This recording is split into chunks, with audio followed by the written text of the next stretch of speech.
Әл-әдәбу сәлис, үшінші әдеп, ән язида аля ихтималил әза бил мудаабати вал мазхи вал мулааба. Олардың әлгі қылықтарын, мінезін көтере білумен қоса, оларды еркелету, олармен жақсы мәміледе болып, оларды күлдіріп, ойнату дейді. Осы нәрсе олардың жүректеріне жағады, және осы нәрсе оларды жұмсартады. Пайғамбарымыз саллаллаху алейхи уассалам өзінің жұбайларымен әзілдесетін еді, ойнайтын еді, олардың дәрежесіне түсетін еді деді. Яғни олардың ақылдарының дәрежесіне түсетін, істерінде, мінезінде. Пайғамбарымыз саллаллаху алейхи уассаламнан Айша анамызбен бірге жарысқаны жайында да риуаяттар келеді, білесіздер.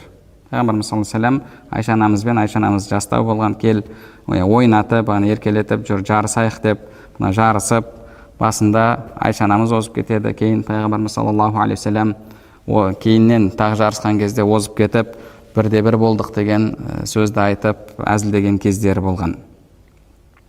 Және Пайғамбарымыз саллаллаху алейхи уассалам осы мәселеге қатысты акмалул муъминина иманан ахсанухум хулуқан ва алтафухум би ахли. Мұсылмандардың арасындағы иманы кәміл болғаны ол әйелдерімен жақсы көркем мінезде болып, олармен мәмілесінде жұмсақ болғандар дейді. Және тағы басқа бір риуаятта Пайғамбарымыз саллаллаху алейхи вассалам хайракум линисаи. Сендердің ең жақсыларың әйелдерімен жақсы болғандар дейді. Басқа бір риуаятта хайракум ли ахли, отбасымен жақсы болғандар, ва ана хайракум ли ахли, және мен сендердің араларыңдағы отбасына ең жақсы мәміледегі адаммын деген. Ондай болатын болса, жалпы сәл мінез көрсетіп қалса, мынау мені басыма шығайын деп жатыр деп бірден жұдырықпен бағанағы мәселені шешу, бұл әлбетте мұсылман адамға жараспайды. Мәселеде жалпы саясат болуы қажет.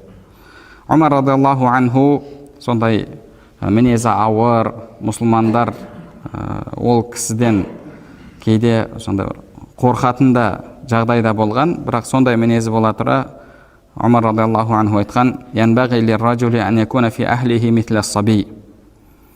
Адам өзінің отбасында бағана жас сәби сияқты болуы керек. Фа иза илтамасу ма индаху ваджада ражула. Ал бірақ қараса ол нағыз еркек дейді. Бірде бір араби әйелден сұралған, күйеуі қайтыс болғаннан кейін күйеуің қандай еді деген кезде, ол әйел жауап берген: "Валлахи лақад кана дахукан иза валаж, сиккитан иза хараж."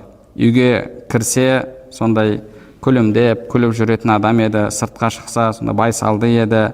Акилан ма ваджад, тапқанын жейтін, ғайра мусаилин амма фақад, және қол жетпеген нәрсені сұрамайтын еді дейді.